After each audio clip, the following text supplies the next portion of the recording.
So thank you very much for this opportunity. I'll immediately reply to the question that Professor Dibble has posed. It will be an overview of my background and a little bit of my research portfolio currently. And then I will go into really what is the topic of the seminar, which was one of the topics that I'm working on, and I'll finish with some immediate research plans. So I am currently a senior lecturer in mechanical engineering at the University of Edinburgh. Senior lecturer is the funny name that the British give it to an associate professor. I graduated from my mechanical engineering first degree, a bachelor's degree in Madrid, in ICAI, in Spain.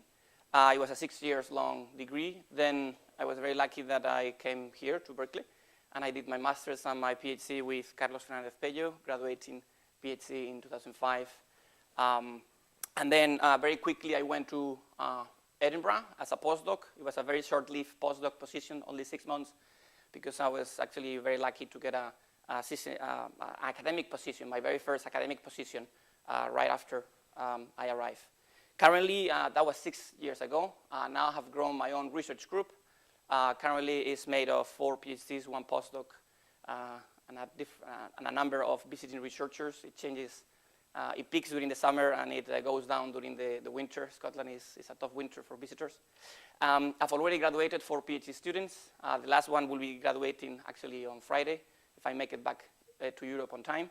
5 PhD, 5 masters, and 12 MEng, which UK is a very popular degree for engineers. They don't really do the BA, the bachelor's. They go directly into the MEng, the Masters of Engineering.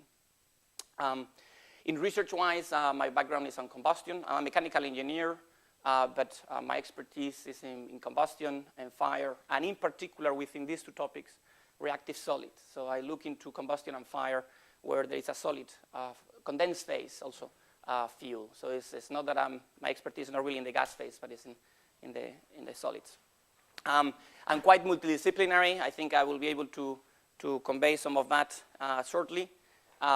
My main contributions to date has been on infrastructure protection, protecting infrastructure from fires. But I'm growing very successful topics also that are transcending these natural boundaries of mechanical engineering into energy and environment. And the main topic today will be one that actually is energy and environment, where there is a requirement of knowledge on combustion, fire, and reactive solid media. I do both. I did my thesis as a modeler. I did a model of a smoldering combustion in porous media, reactive porous media, under the supervision of Carlos Fernández-Pello, working for NASA. But when I went to Edinburgh, actually, I recycled a little bit my expertise, and I became to do experiments. So now I do a little bit of modeling and a little bit of experiments, and I actually use the 2 methods to actually answer questions that I pose based on the research I'm doing. So if I were to organize a little bit my research portfolio, I will definitely be splitting it into experimental and modeling bits. This is a little bit of a complex slide. Let's go a little bit slower. So for example, a smoldering combustion, I do have an expertise in a smoldering combustion. There is not many people with that knowledge. Carlos Fernández-Pello would be another person with that knowledge, which is our porous media that is reacting. So it's all the heat transfer, all the fluid mechanics into a porous media, and the chemical reactions of condensed phase, not gas phase media, gas phase chemical reactions, but on the phase, which is several levels more of complexity. I do study the ignition, the dynamics, the propagation, the emissions, and also the suppression. That's the latest bit that I've been working on, how to suppress these fires. I've been working with a wide range of materials, synthetic. That's how I started, with polyurethane foams. You are probably sitting on a piece of polyurethane foam, maybe, under the leather. Which is quite a significant risk for fire safety. This picture here from the lab of Carlos Fernández-Pello, where the polyurethane foam has been smoldering for 2 hours, and literally within seconds transitions to flaming, and it has become an unexpected large fire. I've also been working with what I call natural fuels, which is natural polymers, peat, which actually is quite abundant, and also coal. And I put here GE because I do this in collaboration with scientist or earth scientist. I've also developed, with the help of my team in Edinburgh, a remediation technology that uses smoldering combustion to clean contaminated soil. The soil is contaminated with liquid coal tar or gasoline or kind of other industrial oils, and actually developing on a smoldering front, you can actually clean it. And you take the liquid contaminant into the gas phase, and then it's much easier to trap. And a problem that would have been taking years, thousands of years to clean, you can clean it actually within 2 weeks. Within the reactive solid field, I'm going from more fundamental to more apply. I look into the condensed phase burning, not only the smoldering, which is flameless, but also with a flame, and also the pyrolysis process, which would be the pyrolysis that happens, the thermal degradation process that happens before ignition of a flame or a smoldering front.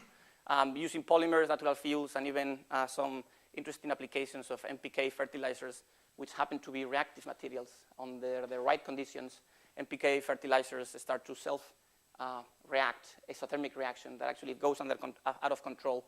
It leads to the complete loss of the cargo, and we wrote a nice paper on this particular case.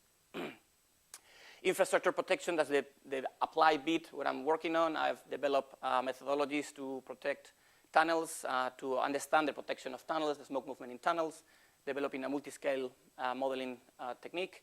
I'm helping actually structural engineers and architects to design methodologies of how to make their buildings safer to fires. Think of what happened in the World Trade Center. And also in Atria, which architects love, is these big spaces which are literally a nightmare in case of a fire because it breaches the compartmentation of smoke. Also, I've developed already the bit of infrastructure protection, I do it with civil engineers. So it's bridging the gap between mechanical engineers and another discipline. And the one that I mentioned here of reactive solid, I actually work with chemical engineers. That's another boundary that I bridge.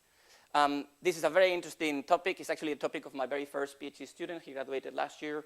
It's a methodology. It's a mathematical methodology, borrow or following what it is done in weather forecast to actually forecast fire dynamics and provide this information to firefighters.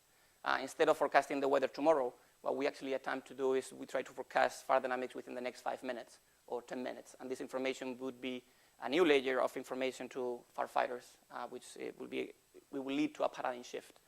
When this technology is commercialized, we've done already all the fundamental bits. And we are working with electrical engineers because this requires sensors, smart sensors, and it's an application of smart buildings.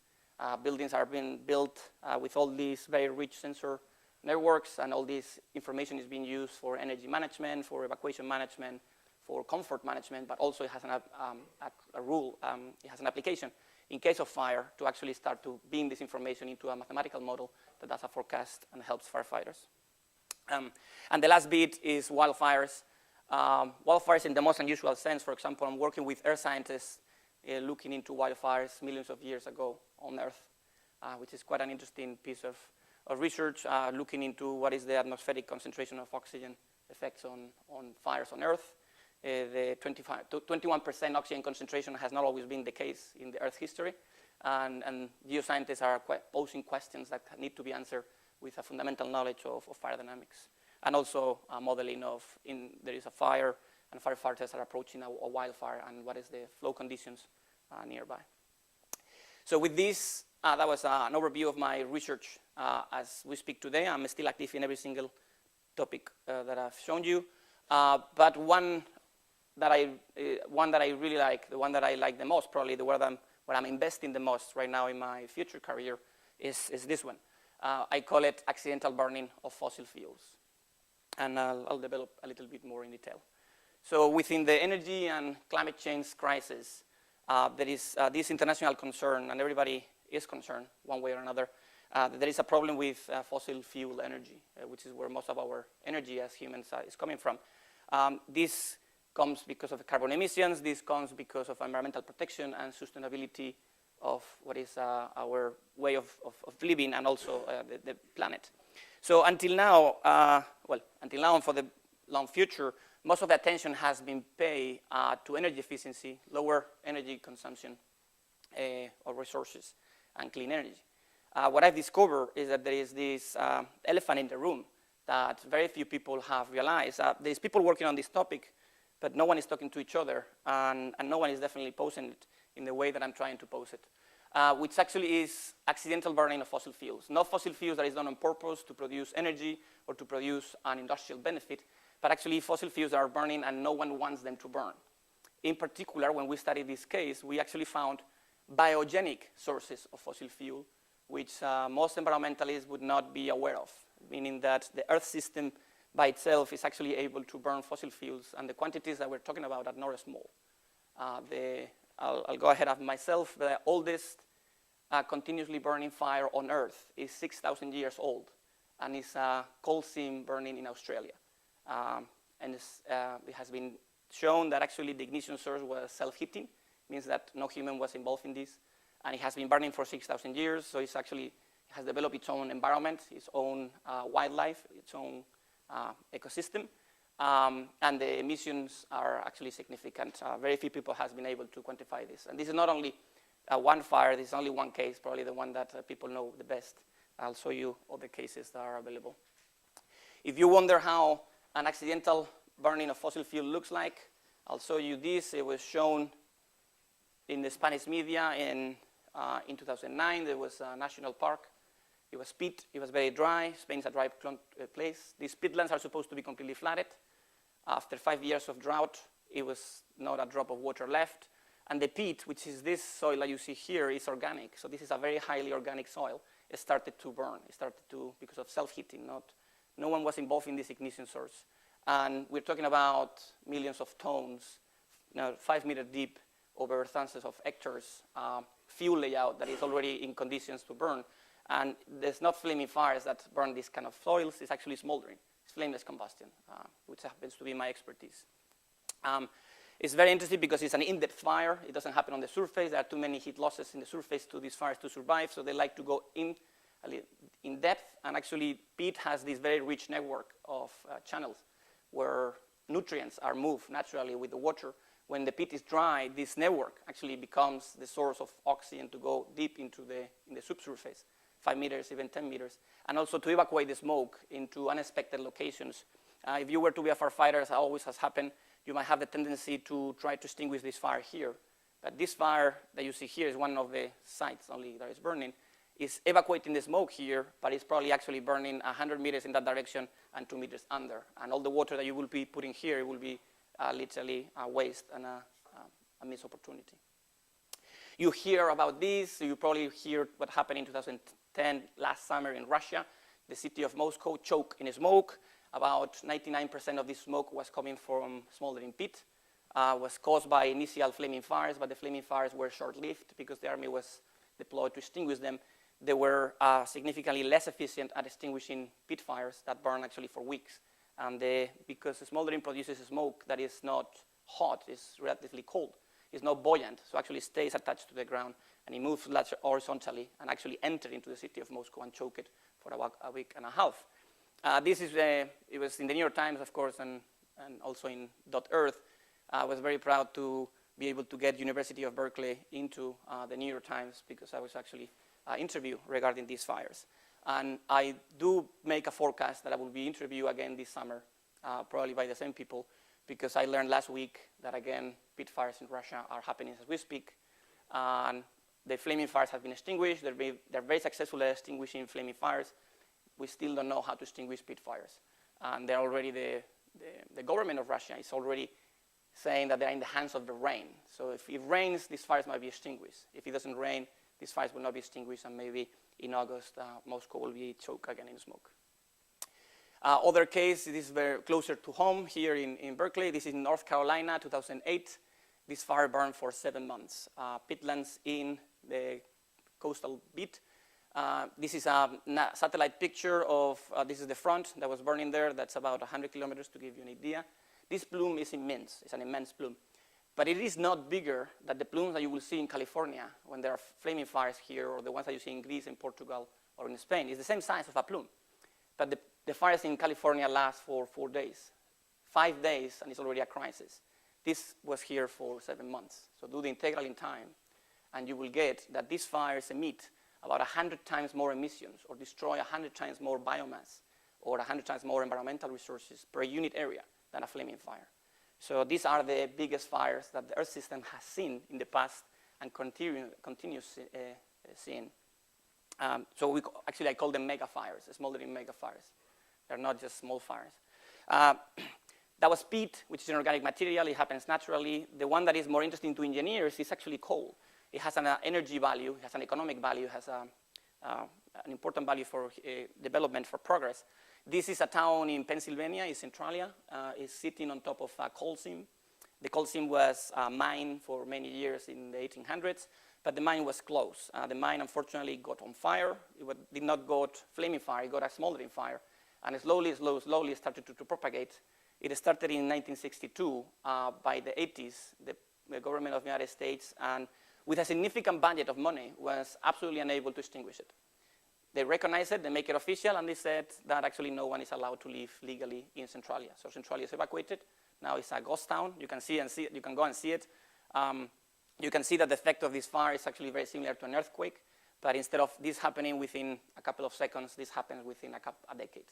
It's a very slow motion movement of the earth, and now producing all these vapors and carbon emissions and destruction of energy resource which has value for humans, and letting it burn doesn't really make much of a sense. Unfortunately, there is fuel for 200 more years, and this is just one case. The United States has about 300 abandoned mines that are burning. China has 500, and India has in the order of 200. Indonesia has about 50 of them. These are only the countries where we know that the problem is so large that we started to count them. But pretty much every single mining country in the world has a smoldering fire. And if you go, the oldest reference, for example, to a smoldering fire in the literature is in the Royal Society, the oldest journals that we have. It was in 1642. It was a letter to Boyle, the great scientist Boyle, saying, it was a beautiful description of a coal fire. And Boyle was really interested about this, and that was in 1642, and we still don't know how to extinguish these fires. This is another case of a peat fire in the middle of Italy. They didn't attract the attention of many people. Only a few geoscientists which claimed that it was caused by the explosion of methane, which when you have a knowledge of combustion, that is unfortunately nonsense. But they don't have an expertise on combustion, and they still have to publish their papers. This is coal mines in Colorado. They fly during the winter, and they spot these empty spaces where there is no snow, and the only way to explain it is because the soil is actually, the ground is hot, and they identify these as the galleries of the abandoned mines that are smoldering. They count in Colorado about 30 of them. This is in Mali. It's a very interesting case. They thought it was a volcano, so they flew these very high-level scientists from Norway with airplanes and helicopters, and when they discovered within a week that it was not a volcano, that it was just a smoldering fire, they packed and left, and left the Tuaregs with the fire. Has been burning there for the last 20 years. So if it's a volcano, it's very interesting. If it's a fire, people are not that interested, which is a pity. And this is the mountain that I told you in Australia has been burning for the last 6,000 years. It's a national park, and here what you have is actually is a fence, because it has a little of a bridge for tourists to go and see these fires. It's an attraction. It's a natural phenomenon. No one has attempted to extinguish it. I would not dare to extinguish it, but it's the oldest continuously burning fire on Earth that has been studied. There is enough peat in the world to feed too many fires. Actually, peat is stored carbon, naturally stored, not humanly done. It has two belts, what is called the boreal belts and the tropical belts, and the two belts have known to be very active in fire. The tropical one has endemic fires that can actually live in the subsurface for several seasons. The boreal ones, they try to be extinguished in the wet season, and they actually come back in the dry season or in the summer season. Yesterday, I was reading the news, and yesterday, so this is today, at least that I know, there is a North Carolina fire going on. It's a repeat of the one in 2008, but a little bit south. It's a wildfire refuge. There is one in Georgia that is choking a little town in Georgia. There is the one that I told you already, the peat fires in Russia are coming, and also the Indonesia fires actually have an early start this session. Usually they start in September, but they have been started to be reported already. So this is the one that I know of, but once you start counting, literally you will populate all these little dots. This is coal deposits. All coal deposits are, unfortunately, can be exposed to, if the coal seam is in the surface or humans have made galleries into it, they can actually self-ignite and burn. And this is a map of coal fires that have been known in the last decade. You will see now America has plenty, Alaska has also of them. there is in Colombia, pretty much every mining nation that you can think of. The most interesting one, for example, is this one in Greenland. Greenland was considered to be impossible to burn in actual ecological conditions. The last time it burned, they thought it was a million years ago, but actually it's not true. They were thinking of the forest burning, but they didn't think of the carbon that was stored in the underground. And also in the middle of Europe, we have it. There is one burning in Germany, and the UK also, you are a case later on. So the interesting bit, this is my drum to bring the attention of people. I'm working with geoscientists, is that I can prove that there is a link between climate change, which everybody's putting a lot of attention, and these kind of fires.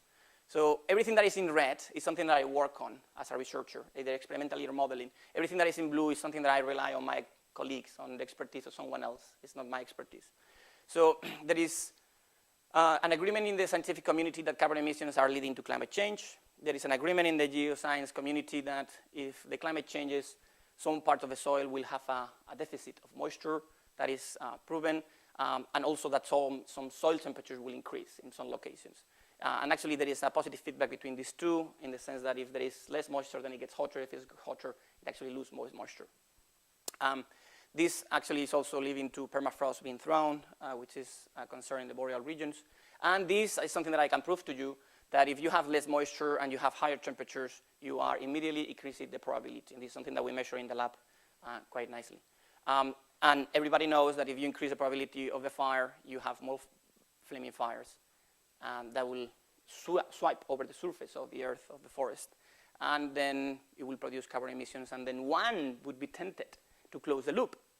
But in reality, this loop does not really close. This loop only will close if the forest does not grow again. If the forest grows again after burning with a flaming fire, then the carbon is recaptured. And then this doesn't close. The climate reacts within 100 years. And these emissions are neutralized in 10 years or 100 years maximum if the forest grows again. The interesting bit is what happens with the smoldering fires, which also, if the soil is drier and higher temperatures, then smoldering fires start to happen.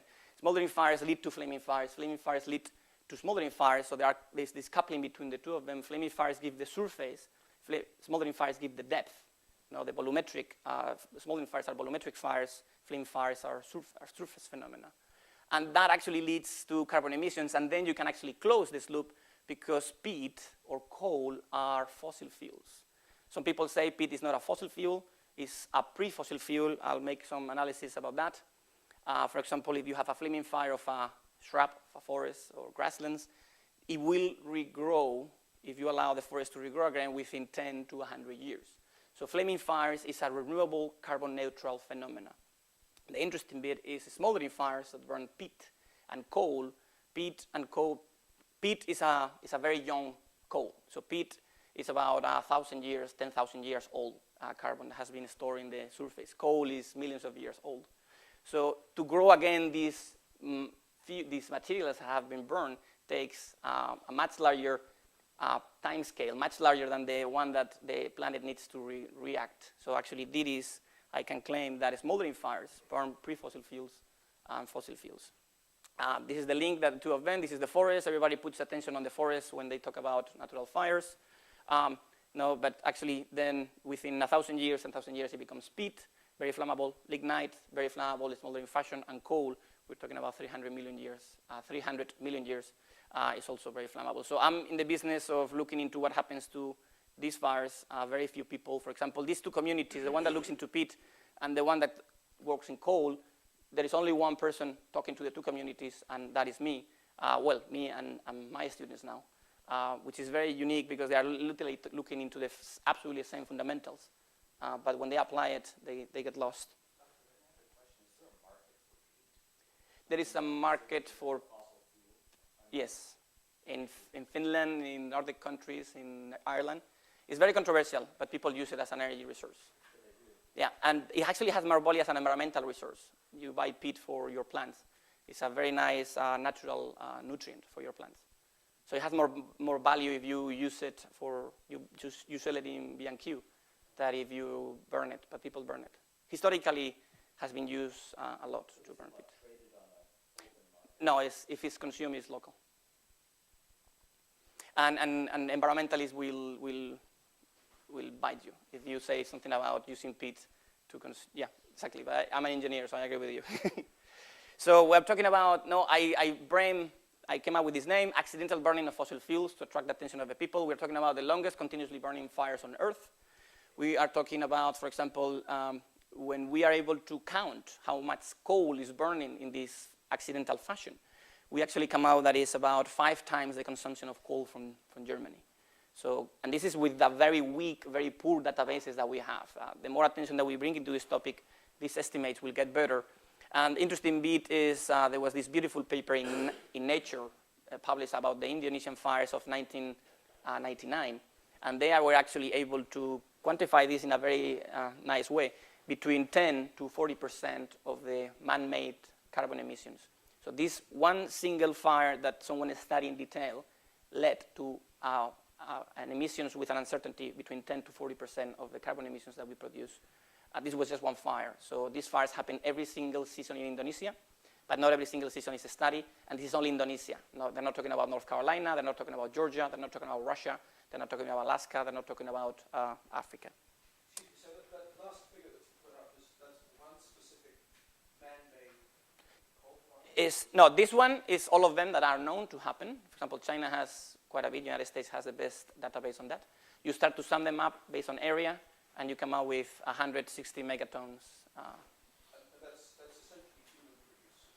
Well, that's a controversial topic. So you're mixing up two different processes. No, well. One is natural burning of porous media, which is presumably done throughout the history of the Earth, and another is something that's specifically concerned with the Industrial Revolution. Yeah, so it's clearly accidental. No one wants this to happen. And then there are 2 categories. Ones that are 100% natural. Some of them, not of this 160, not all of them definitely are natural. Some of them are human enhanced. For example, peatlands in Moscow, everybody claims that it's a human effect because humans have dried the peatlands around Moscow. Well, fair enough, then it's human enhanced, but it's accidental still.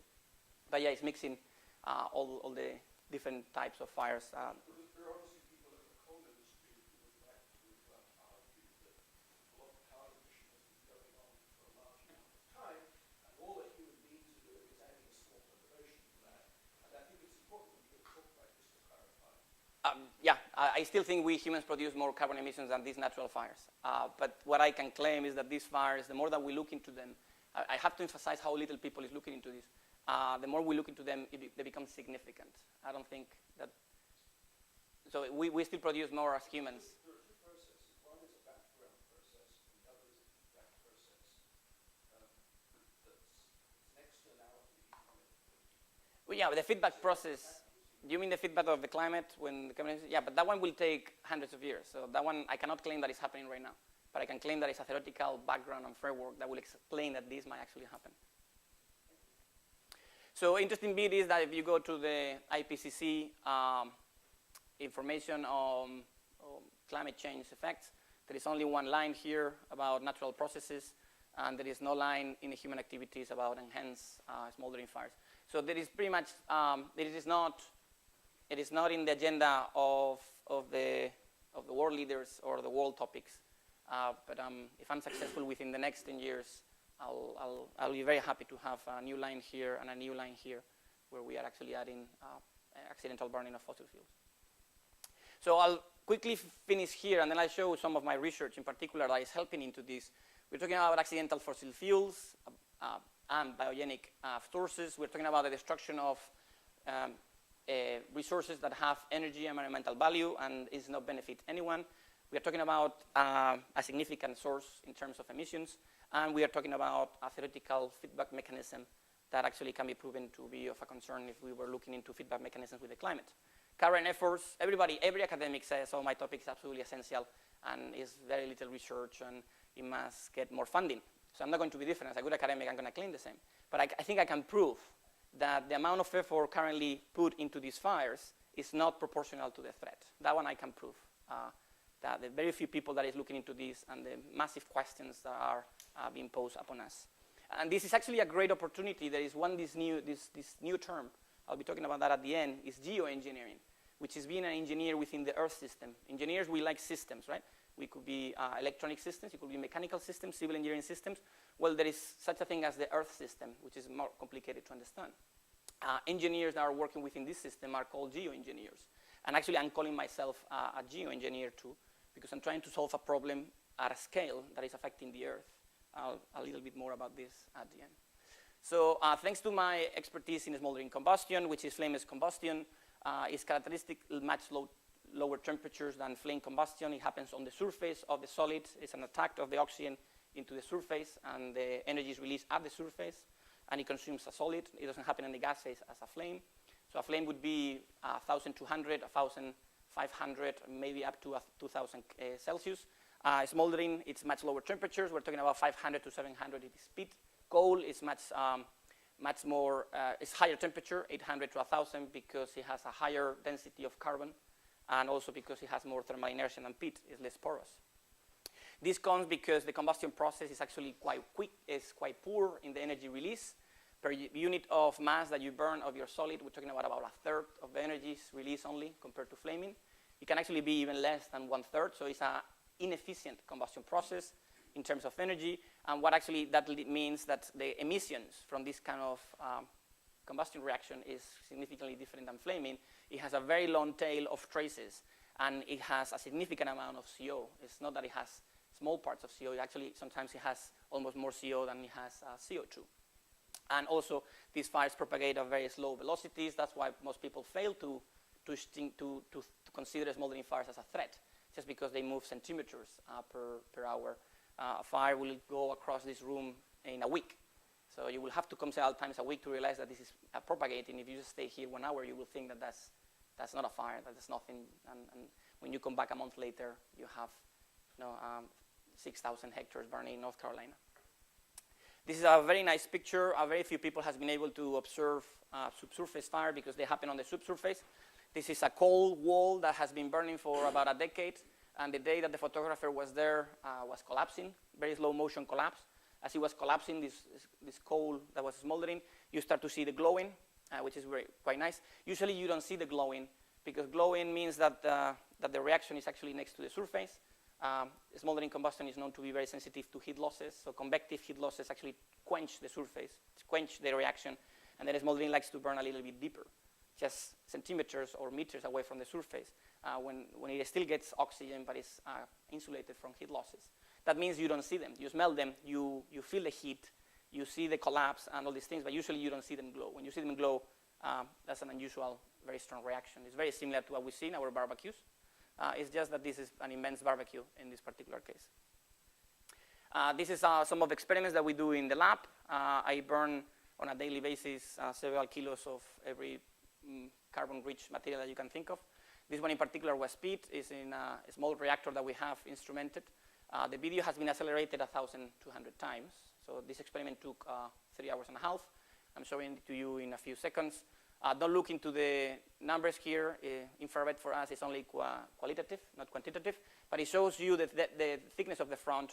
It shows you that after the ignition has been turned off, the propagation is self-sustained, which is the most interesting bit for us. And it shows that it consumes the whole layer. It was 10 by 10 and 5 centimeters deep. It was a brick of peat. It was 95% it was consumed. It was converted into the gas phase, and only ash and a little bit of char was remained left. This is a closer look. I want to call your attention into we'll see in this now, the reaction path.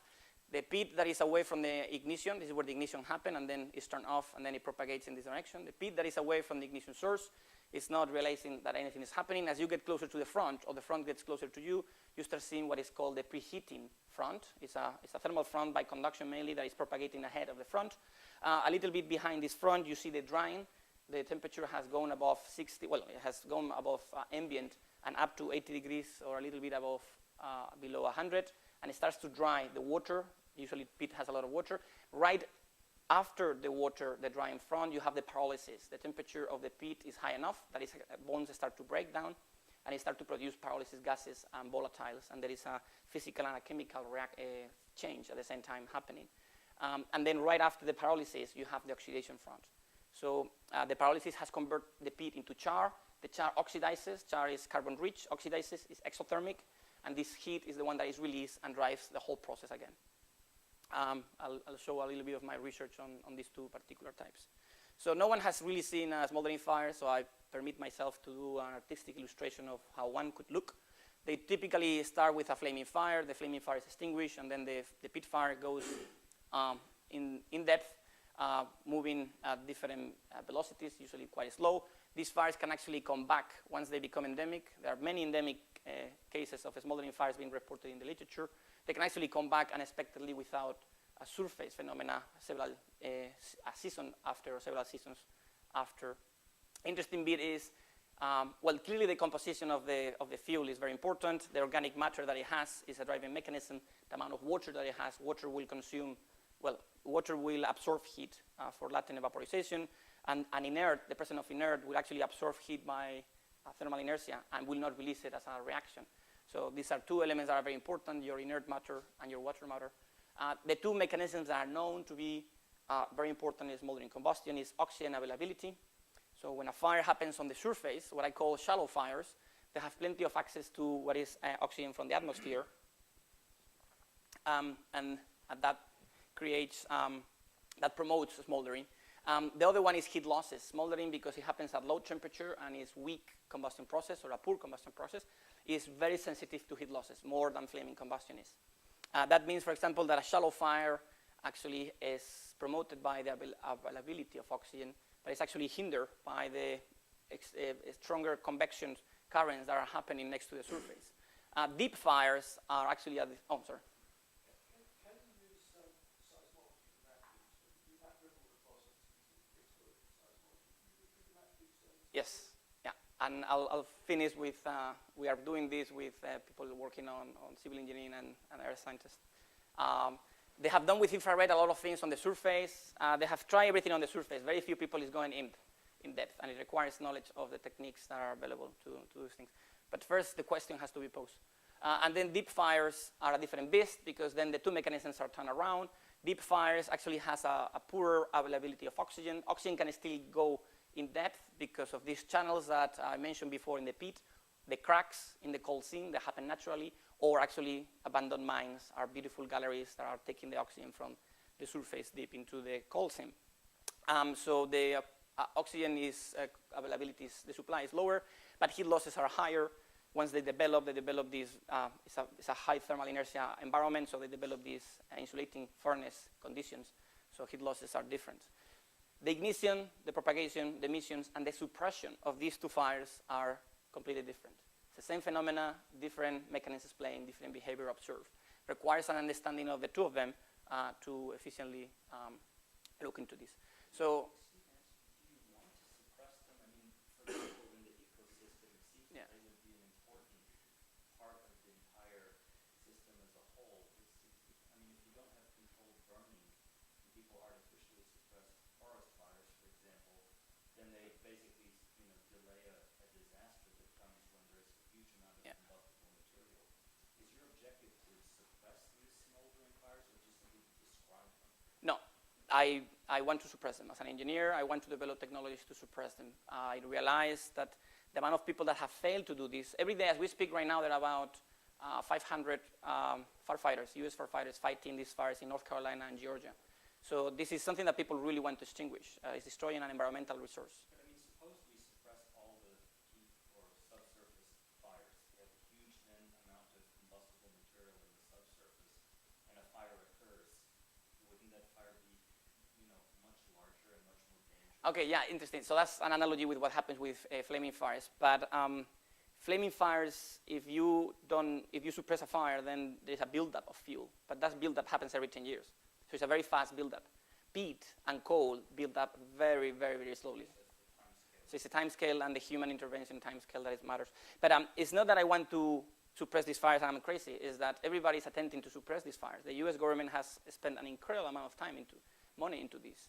Have failed miserably for coal fires. They are a little bit more successful with the help of nature in peat fires. But pretty much what happens is that they fight this fire for 7 months, and then the rains come, and then it naturally floods. The Chinese government has spent an incredible amount of money also fighting these fires. What I realize is that they're trying to fight these fires without the value of science, without the value of fundamental understanding of what are we talking about and how to address, how to detect, how to monitor, how to locate, how to deliver, what to deliver. So that's what I'm trying to do, bridge the gap between a need that is not using science and what I can provide.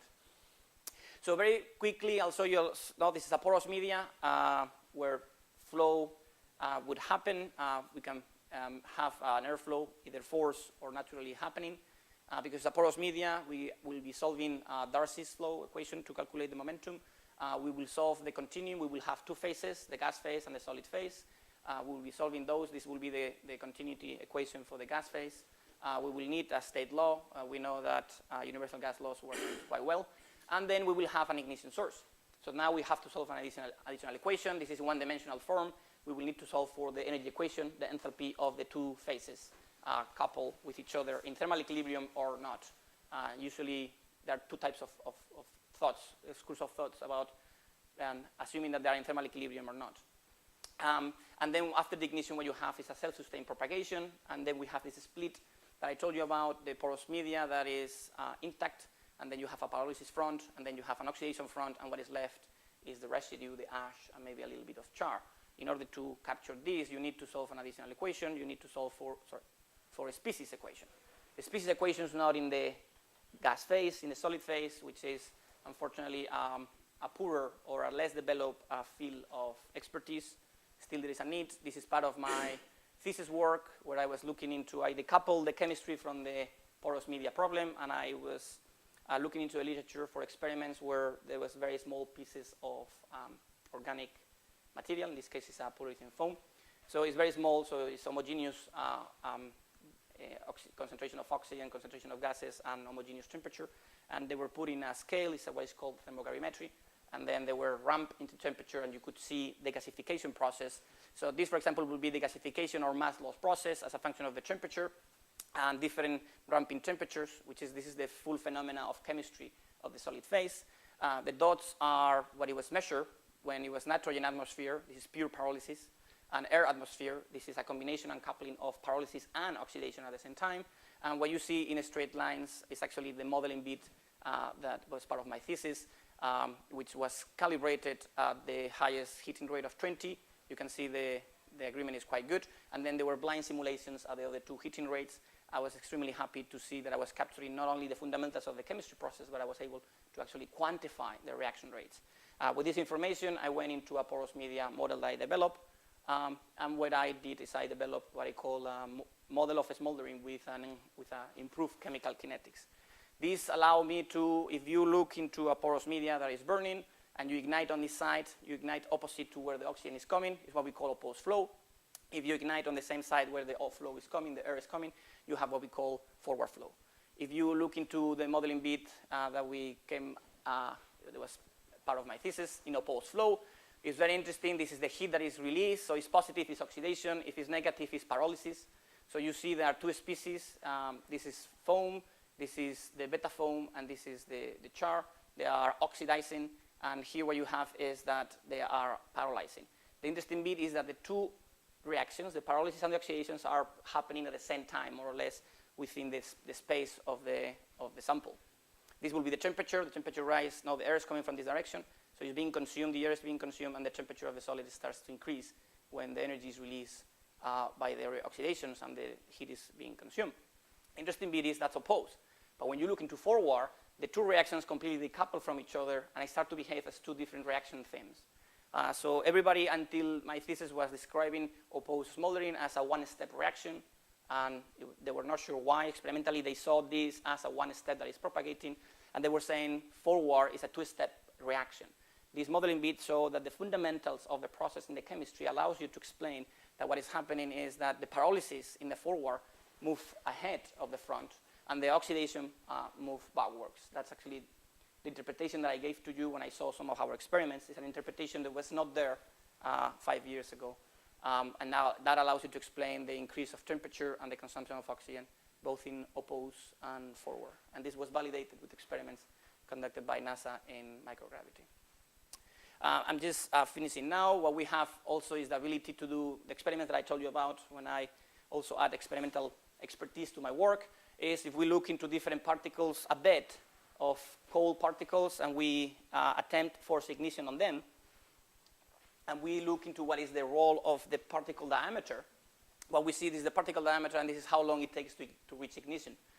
This is in the hundreds of minutes. It's a very low process to ignite this coal. Beautiful is that we get this U-shaped curve where we see that there is a particle size that is actually optimum for ignition. If it's optimum for ignition, it means it's also optimum for a spread. So these fires will be the ones that actually spreading faster or easier to ignite. Whereas if the particles are too small or too large, the burning time, the time to ignition or the spread rate increases automatically. We can explain this very nicely because there were two roles, heat losses and oxygen supply. If the particles are too thin, the permeability of the bed is very low to flow, so oxygen actually has to diffuse instead of flow into the reaction, so actually burning times are much larger. And if you go into large particles, you don't have the problem of the flow. The flow and the oxygen availability is plenty because it's a very porous bed. But actually what you have is you have massive particles with a lot of material that has to be heated, thermal inertia. That actually becomes, in the ignition process, as a thermal sink. So this is for heat losses, and this is for oxygen supply that we have a U shape. I'll go very fast on this. We've also been looking into the effect of oxygen on smoldering. So this is the probability of burning that we quantify using both a modeling and experimental work. The beautiful thing is this is feeding into paleofires, fires that happened millions of years ago. This was published in the Proceedings of the National Academy of Science. And the bit that we are doing is, as an engineer, I would like to develop tools to suppress these fires, and it has to be efficient and cheap technology. We, for example, in the lab are the first ones to be able to quantify how much water you need. Once you actually once you have detected, located, and delivered the agent to the fire, now we know how much water you need per unit kilo or per unit mass of material that is burning. We can actually quantify as a function of the particle size. And not only that, but we have developed very simple experiments where we quantify the efficiency of different delivery suppression methods. What we see is that you use a pipe, you have a massive amount of runoff, which is water that is lost, and a lot of water that is being used. If you look at mist, if you look into a spray, you actually have much lower consumption of water and very little runoff. It's a very efficient mean of suppression. And if you look into a shower, it will be something in between. What you have is a medium amount of runoff, but actually you have an overall less consumption of water. So with this, what I'm trying to do is go geoengineer. The Royal Society has defined geoengineering as a way that I disagree with this definition. They say it's the deliberate large-scale intervention in the Earth climate system in order to moderate global warming. I think that definition has an agenda, and it's very scary for me to intervene in the climate system when I don't understand it. So what I do is I propose to go geoengineer. I propose a much lower level of geo-intervention, something that I can handle. And what I propose is a deliberate large-scale suppression of accidental smoldering fires in the Earth system. As we speak, people is trying to do this. They're trying to do this without science. I would like to help them. And as an engineer, has this thought in the back of my mind that if these fires cannot be extinguished, if Centralia is going to be burning for the next 200 years and we cannot avoid these emissions, we can actually talk to our geothermal engineers and actually try to harness this heat that we want it or not apparently is going to be released. With geoengineers just passing pipes, it's a low quality, low quality thermodynamically speaking heat, but actually it is in large quantities and allows for new technologies to be developed. And this, for example, is our laboratory scale smoldering fire. It's not in the laboratory, but it's in Scotland. Between Edinburgh and Scotland, there is this bin. They call them bin. It's a heap, man-made heap. It's 30 meters tall. This is us doing experiments, doing monitorization of the fire. It's made of the waste from oil shale and coal mining that was done in the 30s. Scotland was a pioneer in the production of oil for combustion engines, and they were doing this by mining the surface, not going in depth. This is the residue of what they didn't want. They pile it up. Scotland is full of these heaps. There are about 50 of them. England has even more, has 100 of them. And these heaps, being carbon-rich solid material, have this uncomfortable tendency to ignite. This one in particular has been burning for at least 2 years in the middle of Scotland. It's actually, Glasgow is about 20 kilometers in this direction, and there are houses literally within a perimeter of 100 meters. You can strongly smell it. And the interesting bit is, this is a very preliminary result, but the fire, we can see, doing forensics, that the fire started on this side, and actually has been burning in this direction. You can see that this is the only bit where vegetation is still intact. Here you can see the vegetation is in transition, and here the vegetation is literally has been disappeared. We went with infrared and especially with thermocouples, and we went into the vents to measure temperatures. We see temperatures just half a meter below the surface. Temperature is already 500 Celsius. We know that much deeper inside it is a little furnace that has been burning for about several years. Probably the temperature is in the order of 800, more like maybe 1,000. And what we would like to do is use this case where actually now is known to be a threat to the community nearby, to actually develop suppression technologies, not in the small scale as we do in the lab, but actually maybe go a little bit deeper. So I am going to be finishing just now, just an overview that what are my immediate research plans. I do want with 3 topics: geoengineer, infrastructure protection, and carbon capture. Geoengineer, I want to work into the understanding of the fundamentals of accidental fossil fuel burning with earth scientists. I want to develop suppression technologies as an engineer. I'll be very happy to develop energy harvest methodologies. And also I want to measure greenhouse gases also with earth scientists. Infrastructure protection, I want to keep working on my work on forecasting fire technology for smart buildings. The fire protection of the oil industry will definitely be of high interest to the Saudi Arabia community. Wildfires also is, internationally speaking, a very hot topic that is attracting a lot of attention and probably will be a major topic in the next 10 years. And also I have this idea that I've been working on, the carbon sequestration related to, where it is, there is a need. It's carbon sequestration where you need to understand fire, you need to understand smoldering combustion, you need to understand pyrolysis and self-heating. There is all these efforts being put into storing carbon in the gas phase, in aquifers and in the subsurface. There is another way of doing it, is store the carbon in the solid phase. It's called a plant, but instead of letting the plant degrade naturally and close the neutral emission cycle, what you do is you char the plant, which is a way of saying that you freeze the release of the carbon. This carbon, this char, is actually known to last for millennia. It's a very stable, high-density, solid carbon sequester that where you don't need machinery, you actually need just a plant to grow by photosynthesis, and before it dies, you freeze it by charring process. And this is not my idea, this is called biochar. Definitely is a lot of people working on this. The interesting bit is that if we are going to do long-term storage of biochar, long-term storage of a solid phase, the scenario that would lead to an accidental release of this carbon would not be an earthquake, would not be a movement of the subsurface as in the gas phase, it would be a smoldering fire. Biochar is known to have a tendency to self-ignite, what is called self-heating, spontaneous ignition. So if we are going to be storing this carbon for millennia, we need to make sure that we design these facilities such that avoid the phenomena of self-ignition. And with this, I finish. Thank you very much.